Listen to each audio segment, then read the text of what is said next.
السلام علیکم۔ Urdu horror story میں خوش آمدید۔ اگر آپ میرے چینل پر نئے ہیں تو میرے چینل کو سبسکرائب کر لیں تاکہ میری ہر نئی آنے والی ویڈیو کا نوٹیفیکیشن آپ کو سب سے پہلے مل سکے۔ اب بڑھتے ہیں آج کی پراسرار کہانی کی طرف۔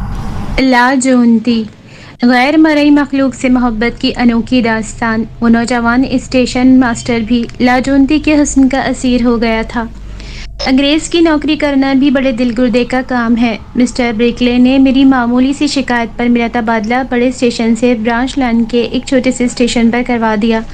میں کوشش کے باوجود بھی اپنا تبادلہ نہ رکوا سکا۔ ہوا یہ کہ شہر کا ایک معروف زمیندار فضل الدین، جو انگریز آفیسر کا وفادار تھا، کراچی جانے کی غرض سے اسٹیشن پر آیا تو میں اس کی خدمت اس کی مرضی کے مطابق نہ کر سکا، کیونکہ فرسٹ کلاس ویٹنگ روم کی مرمت کے باعث وہ جگہ استعمال کے قابل نہ رہی تھی۔ مستری وہاں کام کر رہے تھے۔ میرے کمرے میں اتنی گنجائش نہ تھی کہ میں فضل الدین اور اس کے ساتھ آئے بہت سے آدمیوں کو کرسیاں پیش کرتا۔ گاڑی آئی اور وہ اس میں سوار ہو گیا۔ گاڑی چلی گئی تو قلی عبد الرحمن میرے پاس بڑا ہی افسردہ سا چہرہ لے کر آیا۔ بابو جی، یہ اچھا نہیں ہوا۔ اس نے اسٹول پر بیٹھتے اور سگریٹ سلگاتے ہوئے مجھے مخاطب کیا۔ کیوں؟ کیا ہوا؟ میں نے رقم کا اندراج کرتے ہوئے چونک کر اس کی طرف سوالیہ نظروں سے دیکھا۔ چودھری فضل الدین برا تاثر لے کر گیا ہے۔ وہ کس لیے؟ میں نے کتاب بند کرتے ہوئے پوچھا۔ میں نے اسے بگھی میں سوار کرایا ہے۔ اس نے بڑے تیکھے انداز میں کہا تھا کہ تمہارا اسٹیشن ماسٹر کچھ زیادہ ہی خود اعتماد ہو گیا ہے۔ جا رہا ہوں، اس کا بھی بندوبست کرتا ہوں۔ اتنا کہہ کر عبد الرحمن سگریٹ کے کش لگانے لگا اور میں پریشان ہو گیا۔ وہی ہوا جس کا مجھے خدشہ تھا۔ تیسرے روز میرے تبادلے کے آرڈرز آ گئے۔ میری جگہ مجراب کا اسٹیشن ماسٹر بخشی ایشگر داس آیا تھا۔ اس نے ہندو ہوتے ہوئے بھی ایسے حالات میں میرے تبادلے پر افسوس کا اظہار کیا اور کہا، وہ 2 روز تک چارج نہیں کرتا۔ اگر میں اپنا ٹرانسفر رکوا سکتا ہوں تو کوشش کر کے دیکھ لوں، کیونکہ جس طرح بیٹھے بٹھائے مصیبت میرے گلے میں پڑی تھی، یہی حال اس کا تھا۔ میں تو اکیلا تھا، مگر اس کے سب بچے تعلیم حاصل کر رہے تھے اور کئی دوسرے مسائل بھی اسے درپیش ہوں گے۔ میں نے شہر کے با اثر لوگوں سے رابطہ قائم کیا، مگر ہر طرف سے ناکامی ہوئی اور میں نے دل برداشتہ ہو کر چارج چھوڑ دیا اور اپنے خدا کو یاد کر کے سامان اکٹھا کیا اور فضل الدین کو کوستا بخت پور چلا آیا۔ میرے وہاں پہنچتے ہی مجھے وہاں ہر چیز بالکل تیار ملی۔ اسٹیشن ماسٹر نظر علی اس تبادلے پر بہت خوش تھا، مگر میں اس کے برعکس خاصا پریشان، کیونکہ اکثر میں اپنے گھر ایک ماہ میں 2 سے 3 چکر لگا لیتا تھا۔ ان کا کام چل جاتا تھا، پر اب یہ بات ناممکن تھی۔ یہاں دن میں صرف 2 بار پیسنجر گاڑی رکتی تھی یا پھر تھرو کا زور تھا۔ چھوٹی سی عمارت اور چھوٹا سا پلیٹ فارم، 2 عدد بینچ، ایک پانی کا نل، 2 عدد مٹی کے تیل سے روشن ہونے والے کھمبے اور 2 ہی سگنل، یا پھر وہاں پر موجود 5-6 سرکاری ملازمین کے کوارٹر تھے، جو اسٹیشن کی عمارت میں بنا دیے گئے تھے۔ بخت پور چھوٹا سا قصبہ تھا۔ اس کی آبادی تقریباً 5-7 ہزار افراد پر مشتمل تھی۔ اسٹیشن کے ساتھ دور تک کری کے درختوں کا سلسلہ تھا، جو شہر سے ہوتا ہوا جنگل میں گڈمٹ ہو جاتا۔ اسٹیشن چونکہ بخت پور کی آبادی سے ذرا فاصلے پر تھا، اس لیے یہاں وہی لوگ تھے جن کا واسطہ یا اسٹیشن سے یا پھر سرکاری محکموں سے تھا، مثلاً محکمہ جنگلات، محکمہ انہار وغیرہ۔ بڑی جلد ہی ہم لوگ ایک دوسرے سے واقف کار ہو گئے۔ شہری آبادی میرا خانہ تھا۔ 2 وقت ڈاک دینے اور لینے والا آتا یا پھر کچھ مسافر، یہ کل کائنات تھی بخت پور کی۔ میرا کوارٹر، جو چھوٹے چھوٹے 3 کمروں پر مشتمل تھا، اسٹیشن کی عمارت سے ذرا ہٹ کر بنایا گیا تھا۔ یہاں میرا عملہ ایک کانٹے والا اور ایک جھاڑو والا تھا۔ ٹکٹ میں خود دیتا اور خود ہی گاڑی گزارتا اور ٹکٹ وغیرہ چیک کرتا۔ رات کو بتیاں بھی پرتیم روشن کرتا۔ بیچارہ صفائی سے لے کر میری ذاتی کام تک بھی کرتا تھا۔ چند ہی روز میں اس نے میرے گھر کا بھی سارا کام اپنے ذمے لے لیا۔ یہاں میں یہ ذکر کرتا چلوں کہ بخت پور تحصیل بصیر نگر میں تھا اور اسے پولیس اسٹیشن بھی وہی لگتا تھا، یا پھر ریلوے پولیس کی کبھی کبھار گشت ہوتی، جو ایک گاڑی سے اترتی اور دوسری میں سوار ہو کر واپس چلی جاتی۔ صبح گاڑی گزار کر میں لمبی تان کر سو جاتا۔ اس دوران پریتم میرے کمرے کے باہر بیٹھا اونگتا رہتا۔ شام کی گاڑی اکثر رات کو آتی، بعض اوقات کئی گھنٹے لیٹ ہوتی تو اسٹیشن پر تھوڑی سی رونق ہو جاتی، مختلف لوگوں سے مل بیٹھنے کا موقع مل جاتا۔ بخت پور میں یوں تو ساری قومیں آباد تھیں، مگر ہندو زیادہ تھے۔ ملک میں اس بات کے تاثر عام تھے کہ مسلمان اپنے لیے الگ ملک چاہتے ہیں۔ اس حوالے سے بھی ہم مسلمانوں کو ستم ظریفی کا سامنا تھا۔ نظر علی نے جاتے جاتے بتایا کہ یہاں ہندو بڑے کینہ پرور ہیں، ان سے ذرا ہوشیار رہنے کی ضرورت ہے، کیونکہ ہماری آزادی کو یہ تعصب کا رنگ دیتے ہیں۔ مجھے یہاں آئے تقریباً 3 ماہ ہو چکے تھے۔ کوئی بھی ایسی صورتحال میرے لیے باعث پریشانی نہ بنی، اور اس دوران میرے والد اور چھوٹا بھائی دوبارہ چکر لگا گئے تھے۔ میرے والد صاحب نے میری ٹرانسفر کی بہت کوشش کی مگر ناکام ہو گئے۔ میری والدہ اور سب سے بڑی بہن میری شکل دیکھنے کو ترس گئے تھے مگر میں مجبور تھا۔ آج موسم ذرا ابر آلود تھا، ساون شروع تھا، اس لیے بارش وقفے وقفے سے ہو جاتی۔ گاڑی لیٹ تھی، مسافر ٹکٹ لے کر اس کے انتظار میں تھے۔ کچھ تو چھپڑ کے نیچے کھڑے تھے اور کچھ کھڑکی کے باہر باتوں میں مصروف تھے۔ میں سبز اور سرخ جھنڈی بغل میں دبائے دروازہ بند کرتا ہوا ٹکٹ گھر سے باہر نکل آیا، کیونکہ مسافروں میں ہلچل شروع ہو گئی تھی جو شاید دوسری گاڑی کا ہیولہ دیکھ رہے تھے۔ تھوڑی دیر کے بعد گاڑی اسٹیشن پر آ کر رک گئی، کچھ لوگ اترے اور باقی سوار ہو گئے۔ میں ٹکٹ دیکھ کر فارغ ہوا، گاڑی سے ضروری بات چیت کی اور گاڑی روانہ کر دی۔ چند چابڑی فروشوں اور پرتین کے سوا سارا پلیٹ فارم سونا ہو گیا۔ میں اپنے دفتر میں آ کر اندراج کرنے بیٹھ گیا۔ اتنے میں پریتم اندر آیا، اس کی آنکھوں میں عجیب سی چمک تھی۔ اس نے مجھے مخاطب کیا، بابو جی ادھر صندوق پڑا ہے۔ کدھر؟ میں نے دریافت کیا۔ نل کے سامنے والی کرسی کے نیچے، پریتم نے بتایا۔ کوئی سواری بھول گئی ہے شاید، میں نے جلدی جلدی کنڈی لگاتے ہوئے خود سے کہا اور پریتم کے ساتھ ہو لیا۔ واقعی وہاں درخت کے نیچے بڑا سا آہنی صندوق پڑا تھا، جس کے دونوں جانب بڑے بڑے دیسی تالے لٹک رہے تھے۔ ہلا کر دیکھا تو بڑا وزنی معلوم ہوا۔ پریتم، کوئی سواری جلدی میں بھول گئی ہے، اسے اٹھا کر دفتر میں لے چلتے ہیں۔ ٹھیک ہے بابو جی، اس نے اس بات میں سر ہلا دیا۔ ہم دونوں بڑی مشکل سے وہ صندوق اٹھا کر دفتر میں لائے۔ میں نے ضروری تصور کیا کہ اس کا میمو کاٹ دوں تاکہ یہ بات ریکارڈ میں آ جائے۔ کام کرتے کرتے اچانک میرا دھیان اس صندوق کی طرف پلٹ جاتا۔ یہی حال پریتم کا تھا۔ اس کے چہرے سے یوں محسوس ہوتا جیسے وہ مجھ سے کہنا چاہتا ہے مگر کہہ نہیں پاتا۔ میرے اور اس کے درمیان کوئی پردہ نہیں تھا، مگر اس کے باوجود ہم دونوں صندوق کے بارے میں تجسس میں تھے کہ آخر یہ کون بھول گیا ہے اور اس میں کیا ہے۔ میں کام کے دوران سواریوں کا جائزہ لیتا رہا جو مجھ سے ٹکٹ لے کر گئے ہیں یا جو ٹرین میں سے اترے، مگر ذہن اپنے طور پر کچھ بھی فیصلہ نہ کر سکا۔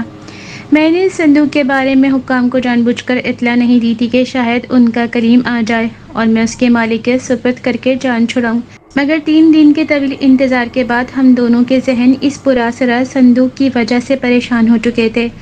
پریتم ہندو تھا، وہ اپنی فطرت سوچ کی مجبوری کے باعث ہر پر مجھے صندوق کے بارے میں گمراہ کرتا رہتا۔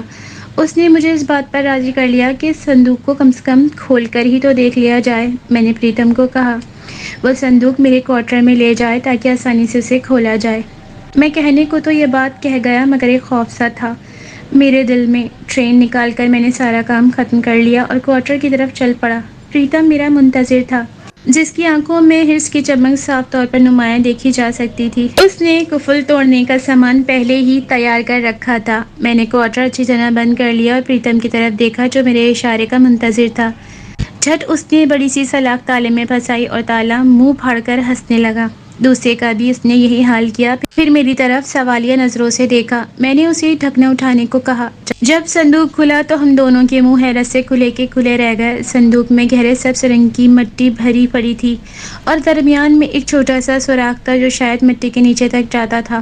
مٹی کے اوپر جس چیز نے ہم کو چونکا دیا وہ گہرے سیاہ رنگ کا کوئی بدبودار مادہ تھا، جس کی ناگواری سی بو صندوق کھلتے ہی میرے کوارٹر کے اندر سرایت کر گئی۔ صندوق کے اندر ڈھکنے پر کوئی سمجھ نہ آنے والی اوٹ پٹانگ عبارت لکھی تھی۔ پریتم کے چہرے پر خوف کے آثار پھیلے جا رہے تھے۔ میں نے سنبھلتے ہوئے بڑی لاپرواہی سے پریتم کو مخاطب کیا، پریتم یہ کیا بکواس ہے، چلو اس کو بند کرو، پتہ نہیں کسی نے کیا جادو ٹونا کیا ہے، مجھے بھی 4 روز سے پریشان کر رکھا ہے۔ بابو جی یہ کسی مہمان کشتی یوگی کا کام لگتا ہے، پتہ نہیں یہ کیا بلا ہے، پریتم نے صندوق بند کرتے ہوئے کہا۔ میں نے بڑی مشکل سے وہ صندوق اس کے سر پر رکھوایا اور کہا اسے دور لے جا کر پھینک دو۔ پریتم کے جانے کے بعد میں نے کوارٹر کا دروازہ بند کیا اور کھڑکیاں سب کھول دیں تاکہ وہ گندی سی بدبو باہر نکل جائے۔ خدا معلوم وہ کیسی بدبو تھی جس نے میرا دماغ معاف کر ڈالا تھا۔ تھوڑی دیر بعد پریتم بھی آ گیا، جس نے بتایا کہ وہ صندوق کو بڑے ڈھائی کے پار پھینک آیا ہے۔ یہاں میں عرض کروں کہ بڑا ڈھایا بخت پور کی آخری حد تھی، کیونکہ یہاں سے نشیبی علاقہ شروع ہو جاتا ہے۔ اس بات کو کئی ہفتے گزر گئے، ہم دونوں اس واقعے کو فراموش کر گئے۔ اس دوران شہر میں ایک عجیب واقعہ پیش آیا۔ ہوا یوں کہ رات کی تاریکی میں کسی نامعلوم بلا نے دھرم شالہ کے برہمچاری اجیت پر حملہ کر دیا۔ اس کے پورے جسم پر گہرے سبز رنگ کے بڑے بڑے داغ ابھر آئے تھے اور وہ تڑپ تڑپ کر ٹھنڈا ہو گیا۔ اس واقعے کی وجہ سے پورے بخت پور میں خوف و ہراس پھیل گیا۔ اس سنگین صورتحال کا جائزہ لینے کے لیے بصیر نگر پولیس کی نفری بھی پہنچ گئی تھی، مگر انسپکٹر سودیش ورما کسی نتیجے پر نہ پہنچ سکا اور لاش کا کریا کرم کر دیا گیا۔ پریم اجیت کو جلانے کی رسم میں شامل تھا۔ اس کی زبانی معلوم ہوا کہ برہمچاری کے جسم پر ابھرنے والے سبز رنگ کے بڑے بڑے دھبوں کو، جن سے سیاہی مال مادہ خارج ہو رہا تھا، دیکھ کر خوف آتا تھا۔ میں نے اپنا خیال ظاہر کرتے ہوئے بتایا کہ ہو سکتا ہے کہ اجیت کو کسی زہریلی چیز نے کاٹ لیا ہو۔ پریم رام رام کرتا صفائی کرنے لگا۔ اس واقعے کو ابھی زیادہ دن نہ گزرے تھے کہ اسی طرح ایک اور روح فرسا حادثہ رونما ہوا۔ شادی گھر کا منتظم ریشم سنگھ، جو علاقے کا مانا ہوا پہلوان تھا، اسی حالت میں پایا گیا۔ وہ شادی گھر کے قریب اکھاڑے میں اوندے منہ پڑا تھا اور اس کے پورے جسم کا وہی حشر تھا جو چند روز قبل برہمچاری اجیت کے جسم کا ہوا تھا۔ پورے بخت پور میں اس دوسری موت کو بھگوان کا انتقام قرار دے دیا گیا۔ سبھی لوگ اس اچانک صورتحال سے اتنے پریشان ہو چکے کہ گھروں سے باہر نکل آئے۔ ہر ایک کے ہونٹوں پر سبز موت کا تذکرہ تھا۔ رات کو دلیر قسم کے نوجوانوں نے پہرا دینا شروع کر دیا، مگر اس کے باوجود تیسرے روز بھی ایک خوبرو نوجوان جو قریبی گاؤں سے حصول تعلیم کے لیے بخت پور آیا ہوا تھا، اس پراسرار موت کی نذر ہو گیا۔ وہ بھی اپنے چھوٹے سے مکان میں اکیلا رہتا تھا۔ ان یکے بعد دیگر اموات کی ایک چیز مشترکہ تھی کہ جو بھی اس کا شکار ہوا وہ اپنی اپنی جگہ اکیلا رہتا تھا۔ جب اس کی لاش جلائی جاتی تو اس میں سے ناقابل برداشت بدبو اٹھتی، جسے بڑی مشکل سے وہاں کھڑے لوگ قبول کرتے، کیونکہ ان رسوم کو تو بہر صورت نبھانا ہوتا تھا۔ اب تو بخت پور کے لوگ پولیس کو بھی اطلاع نہ کرتے، کیونکہ پولیس نے دوسری بار یہ کہہ کر کارروائی کرنے سے انکار کر دیا تھا کہ کسی زہریلی چیز کی کارستانی معلوم ہوتی ہے۔ گاڑی کے گزر جانے پر چند سواریاں اس انتظار میں گیٹ پر کھڑی تھیں کہ میں ان کے ٹکٹ دے کر انہیں جانے کی اجازت دوں، مگر میں بڑے کیکر کے نیچے بیٹھی اس عورت کو دیکھ رہا تھا جو گیٹ کے بجائے اس طرف جا بیٹھی تھی، کیونکہ رات کے وقت کسی عورت کا وہاں جا بیٹھنا بالکل خلاف توقع تھا۔ ایک سواری کے اصرار پر میں اس عورت کو چھوڑ کر ٹکٹیں دیکھنے لگا۔ سب لوگ چلے گئے، اب میں اور پریتم پلیٹ فارم پر اکیلے کھڑے تھے۔ یا تو وہ عورت کیکر کے نیچے لاپرواہی سے بیٹھی تھی۔ میں نے ہمت کر کے پریتم کو اس کی طرف بھیجا تاکہ وہ پتہ کرے کہ وہ عورت ٹرین سے اتری ہے یا جانا چاہتی ہے۔ اگر جانے کے لیے کہے تو کہہ دینا کہ اب کوئی گاڑی یہاں نہیں رکے گی۔ پریتم کیکر کی طرف بڑھ گیا۔ میں اس کے آنے کا انتظار کرنے لگا۔ تھوڑی دیر بعد وہ واپس آیا، مگر اس کے چہرے پر پریشانی کے آثار تھے۔ کیا بات ہے پریتم؟ جی، وہ بیٹھی روئے جا رہی ہے۔ میرے بار بار اصرار پر بھی اس نے کچھ نہیں بتایا۔ بابو جی، وہ تو مجھے کوئی مصیبت زدہ عورت لگتی ہے، آپ خود جا کر معلوم کریں کہ ماجرا کیا ہے۔ میں سر ہلاتا ہوا اس طرف چل پڑا۔ واقعی وہ عورت بیٹھی سسکیاں لے رہی تھی۔ میں نے ذرا ہمدردی سے اسے اپنی طرف متوجہ کیا۔ اس جگہ ہلکا ہلکا اندھیرا تھا، میں اس کو صحیح طور پر دیکھ نہ سکا، مگر میں نے یہ ضرور محسوس کیا کہ وہ 18-20 سالہ لڑکی تھی۔ وہ مسلسل روئی جا رہی تھی۔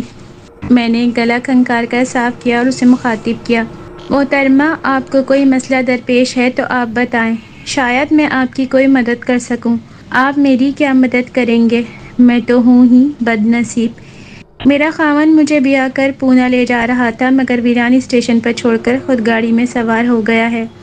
کہتے کہتے وہ پھر سسکیاں لینے لگی۔ آپ روئیں مت، سب ٹھیک ہو جائے گا۔ میں یہ بات روانی سے کہہ گیا۔ اگر آپ اجازت دیں تو میں یہاں رات بسر کر لوں؟ اس نے روتے ہوئے مجھ سے پوچھا۔ آپ بھی کمال کرتی ہیں، اس ویرانے میں آپ رات بسر کریں گی؟ آئیں میرے ہمراہ اور مجھ پر مکمل بھروسہ کریں۔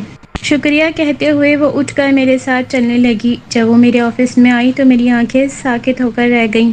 بتی کی روشنی میں میرے سامنے ایک اپسرا بیٹھی تھی، ہلکے آسمانی رنگ کی ساڑی میں ملبوس اور سونے سے لدی ہوئی۔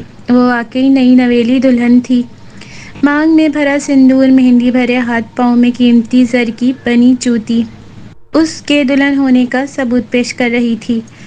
آپ فکر نہ کریں، میں آپ کے خاوند کو ہر حال میں تلاش کروں گا۔ میں نے اس کے سامنے والی کرسی پر بیٹھتے ہوئے اسے مخاطب کیا۔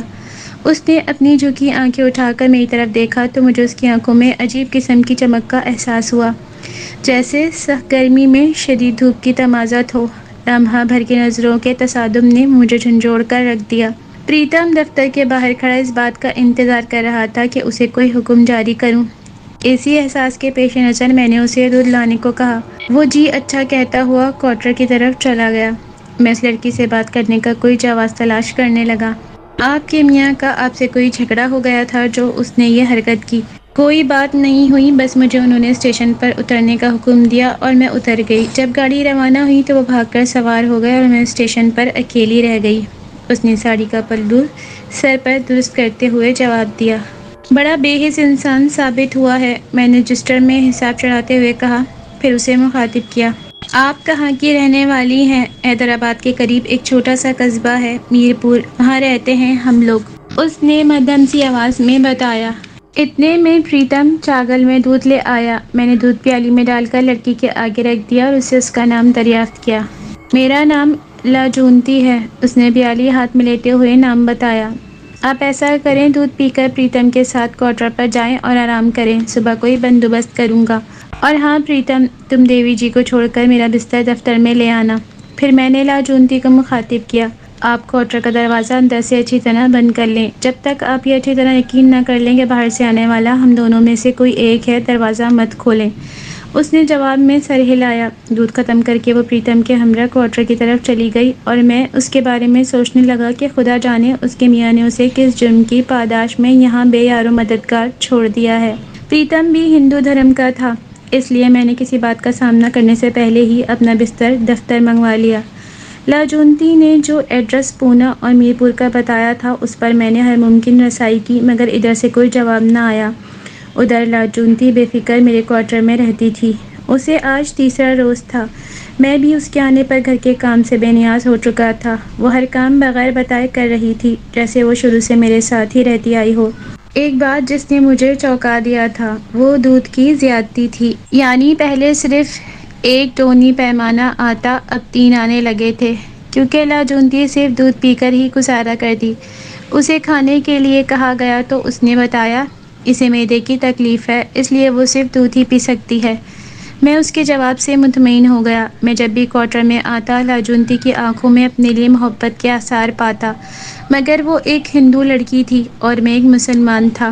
اس کے باوجود میرے دل کے کسی کونے میں اس کے لیے گداز سی کرن نمودار ہو رہی تھی، جسے میں کوشش کے باوجود نہ دبا سکا۔ بخت پور میں لوگ اس آفت کی وجہ سے اتنے پریشان تھے کہ انہیں دوسرے کے کام میں مداخلت کرنے کی فرصت نہیں تھی، ورنہ پتہ نہیں لاجونتی کے معاملے میں مجھے کیا کرنا پڑتا۔ ویسے بھی پریتم کے علاوہ کسی کو اس کی خبر نہ تھی۔ آخری گاڑی گزر جانے کے بعد پریتم کو بتی گودام کی نگرانی کا کہتا ہوا کوارٹر کی طرف چلا کہ لاجونتی کی خیریت وغیرہ دریافت کروں۔ بتی گودام میں جو سامان بک ہوتا تھا میں وہ رکھوا دیتا تاکہ وہ محفوظ رہے۔ جب سامان زیادہ ہوتا تو پریتم کو ادھر ہی رہنا پڑتا تاکہ کوئی نقصان نہ ہو پائے۔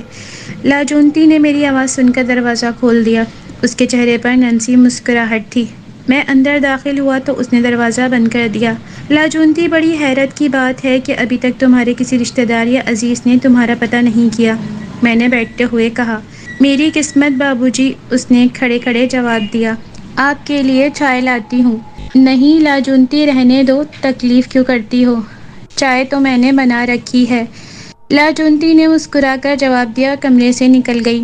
تھوڑی دیر بعد وہ دودھ اور میں چائے کی پیالی پکڑے ان خدشات کی بات کر رہے تھے کہ ابھی تو صرف اس بات کا پریتم کو پتہ ہے، اگر کسی اور کو علم ہو گیا تو میرے لیے مصیبت آ جائے گی۔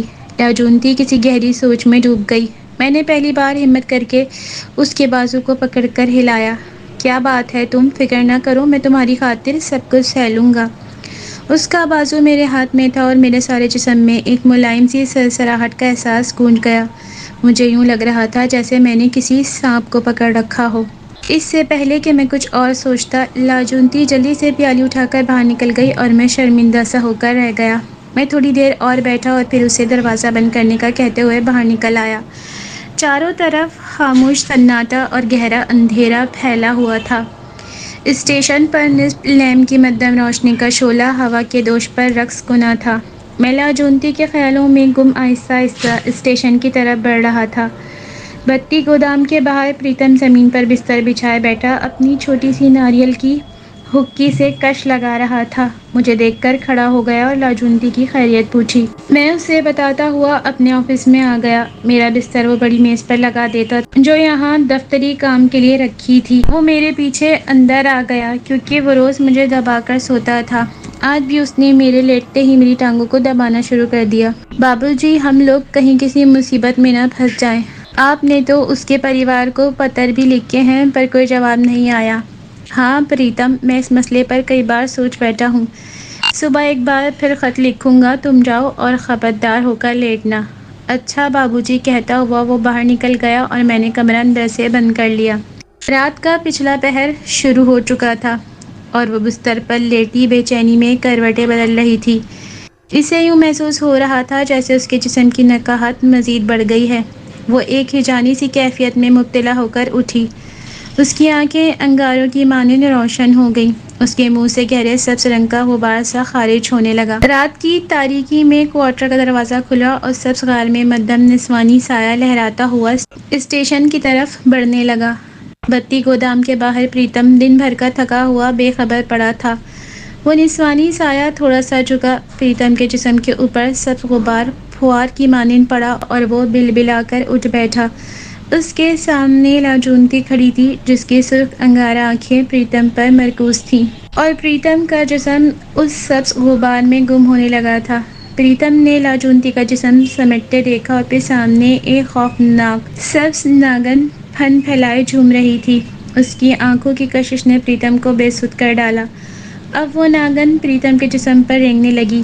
اس کے خوفناک دانت بار بار پریتم کے جسم میں پیوست ہو رہے تھے اور پریتم کا جسم چونے کی طرح پھٹتا جا رہا تھا۔ رات بھیگ رہی تھی۔ وہ نسوانی سایہ اس سبز غبار میں دوبارہ نمودار ہوا اور شان بے نیازی سے بڑھتا ہوا دوبارہ کوارٹر کی طرف بڑھنے لگا۔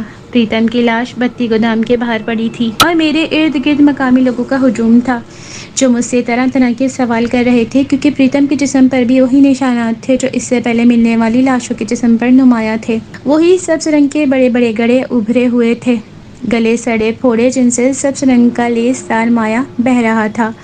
میں اپنے ذہن پر زور دے رہا تھا کہ رات کے کس پہر یہ خوفناک واقعہ پیش آیا، مگر میرا ذہن کسی بھی نتیجے پر نہ پہنچ سکا۔ پولیس آئی اور اسے بھی پراسرار حادثہ قرار دے کر چلی گئی۔ میں پریشان سا کوارٹر میں آیا اور لاجونتی سے تبادلہ خیال کرنے لگا۔ وہ میری باتوں کا جواب ہوں ہاں کر کے دیتی رہی۔ میں پریتم کی وفاداری کے قصے بیان کرتا رہا۔ لاجونتی کا چہرہ سپاٹ تھا اور اس پر کسی تاثر کا کوئی ثبوت نظر نہیں آ رہا تھا۔ میں اور کچھ دیر رکتا مگر مجھے ہیڈ کوارٹر میں پریتم کی موت کی اطلاع دینی تھی اور متبادل بندوبست بھی کرنا تھا۔ ویسے بھی میرا اپنا دل خوفزدہ تھا کہ میں بھی اس پراسرار بلا کے ناخے میں نہ آ جاؤں۔ اس واقعے کو کئی روز بیت گئے تھے مگر میں بڑا چوکنا رہتا۔ پریتم کی جگہ جو کوٹری سے ملازم آیا تھا وہ ایک عمر رسیدہ شخص اور عیسائی تھا۔ جوزف نام تھا اس کا، خاموش طبع۔ یہ بزرگ ہر کام بتانے پر کرتا ورنہ بیٹھا خلاؤں میں گھورتا رہتا جیسے کچھ تلاش کر رہا ہو۔ جوزف؟ جی بابو جی، اس نے چونک کر جواب دیا۔ جاؤ کوارٹر کی صفائی کراؤ اور لاجونتی سے پوچھتے آنا کہ کسی چیز کی ضرورت ہو تو بتا دے۔ کوارٹر کی صفائی سے فارغ ہو کر جوزف نے لاجونتی کو مخاطب کیا۔ بیٹی، بابو جی نے کہا ہے کہ اگر کسی چیز کی ضرورت ہے تو کہو۔ نہیں بابا جی، کچھ نہیں، لاجونتی نے پڑے پڑے جواب دیا اور جوزف جھاڑو رکھتے ہوئے باہر نکل گیا۔ لاجونتی نے اپنے فیصلے کے پیش نظر اٹھ کر آخری نظر کوارٹر پر ڈالی اور اپنے جسم کو سمیٹ کر ناگن کا روپ دھار لیا۔ ساڑی زمین پر ڈھیر ہو گئی اور وہ دروازے کی بڑی چھیری سے نکل کر جنگل میں رپوش ہو گئی۔ گاڑی گزر جانے کے بعد میں نے حساب بند کیا اور کوارٹر کی طرف چل پڑا۔ چند لمحوں تک میں دروازہ پیٹتا رہا، پھر دھکا دے کر اندر داخل ہو گیا۔ لاجونتی، میری آواز نے کوارٹر کی گمبھیر خاموشی توڑی مگر جواب نہ ملا۔ جب سونے کے کمرے میں آیا تو دیکھا کہ زمین پر ساڑی بکھری پڑی ہے مگر لاجونتی نہیں۔ اس کی سب چیزیں اپنی اپنی جگہ پر تھیں۔ اور وہ ساڑی بھی جو اس نے پہن رکھی تھی۔ سارے کوارٹر میں اسے تلاش کر کے پھر باہر نکل آیا مگر لاجونتی کہیں نظر نہ آئی۔ میں پریشان ہو کر پلیٹ فارم کی طرف چل پڑا۔ جوزف، تم صفائی کرنے گئے تھے تو لاجونتی کوارٹر میں تھی؟ جی بابو جی، جوزف نے بتی کا شیشہ صاف کرتے ہوئے جواب دیا۔ کیوں بابو جی، خیریت تو ہے؟ کچھ نہیں، بس وہ کوارٹر میں نہیں ہے، کہتا ہوا رجسٹر کھول کر کام کرنے لگا۔ کئی روز ہو گئے مگر لاجونتی کا کوئی پتہ نہ چلا۔ میرے ذہن میں طرح طرح کے خیال ابھر رہے تھے مگر کسی نتیجے پر نہ پہنچا۔ ادھر بخت پور میں پھر سے سبز موت کی کارروائیاں شروع ہو گئی تھیں۔ لوگ ڈر کے مارے بھاگ رہے تھے۔ بصیر نگر سے پولیس کی نفری مکمل طور پر بخت پور میں آ چکی تھی مگر وہ بھی اس کا سراغ لگانے میں ناکام ہو چکی تھی۔ بابو جی، کہیں لاجونتی بیٹی بھی تو اس بلا کا شکار نہیں ہو گئی جو آج تک اس کا پتہ نہیں چل سکا؟ جوزف، کیا کہا جا سکتا ہے، میں نے دھیمے لہجے میں جواب دیا۔ اچھا جاؤ بتیاں روشن کراؤ۔ جوزف باہر نکل گیا اور میں لالٹین کی روشنی میں حساب جوڑنے لگا۔ ایک عجیب سی بو میرے نتنوں سے ٹکرائی۔ میں نے چاروں طرف گھوم کر دیکھا اور دوبارہ کام میں لگ گیا۔ پھر یکدم کوئی خیال آیا اور اٹھ کر دفتر کا دروازہ اندر سے اچھی طرح بند کر لیا۔ تھوڑی دیر گزری کہ وہ ناگوار سی بو پھر سے محسوس ہوئی۔ اس بار مجھے یہ بو اپنے بالکل قریب سے آتی محسوس ہوئی۔ جب میں نے غور کیا تو میرے کمرے میں ہلکا ہلکا سبز غبار سا اڑتا ہوا دکھائی دیا جس میں سبز ذرات جل بجھ رہے تھے۔ میں خوفزدہ ہو گیا۔ مجھے اپنی آنکھوں کے سامنے موت رقص کرتی نظر آنے لگی۔ میں خوف سے چیخ اٹھا مگر میرے سامان سے ٹکرانے والی آواز نے مجھے ساکت کر دیا۔ طارق، گھبراؤ مت، میں لاجونتی ہوں، جس کے احساس کی خوشبو اب بھی تمہارے دل کے کسی گوشے میں مچل رہی ہے۔ پھر وہ سبز غبار ایک جگہ اکٹھا ہونے لگا۔ چند ساعتیں گزرنے کے بعد لالٹین کی مدھم روشنی میں لاجونتی کا چمکیلا جسم اپنی پوری رعنائی کے ساتھ میری آنکھوں کے سامنے تھا۔ طارق، تم میرے لیے پریشان تھے نا؟ لو میں آ گئی ہوں تمہیں اس اذیت سے نکالنے کے لیے۔ میں کہاں چلی گئی تھی طارق؟ میں انتقام ہوں، انسان کے جسم میں گردش کرتے گرم گرم خون کا، جس نے مجھے یہ روپ دھارنے پر مجبور کیا۔ کاش وہ یوگی میرے ساتھی کو اپنا جاب پورا کرنے کے لیے پورنماشی کی رات ہلاک نہ کرتا اور مجھے قید کر کے یہاں نہ پھینکتا۔ میں کبھی ایسا نہ کرتی۔ تمہارے طرز عمل اور محبت نے مجھے انسان سے نفرت کے باوجود اس سے محبت کا بھی درس دیا ہے۔ میں تمہاری حد سے نکل کر باہر جا رہی ہوں مگر تم مجھے ہمیشہ یاد آتے رہو گے۔ اور ہاں، پریتم کا مجھے اس لیے دکھ نہیں کہ وہ تمہیں غلط مشورے دیتا تھا، جس کی سزا میں نے اس کے لیے یہی تجویز کی تھی۔ اب میں جا رہی ہوں، کہتے ہوئے لاجونتی اٹھی اور میرا ہاتھ تھام کر ہونٹوں پر لگا لیا۔ مجھے اپنے پورے وجود میں ایک جھرجھری سی اٹھتی محسوس ہوئی۔ وہ غبار یکدم سمٹ کر ناگن کا روپ اختیار کر گیا اور آنکھوں کے سامنے دیوار کے سوراخ میں گم ہو گیا۔ میرے ہاتھ پر سبز نشان چمک رہا تھا۔ میں نے سرد آب بھرتے ہوئے اپنا ہاتھ آنکھوں کو لگایا اور میری آنکھوں سے دو موٹے موٹے آنسو نکل کر اس سبز داغ میں جذب ہو گئے۔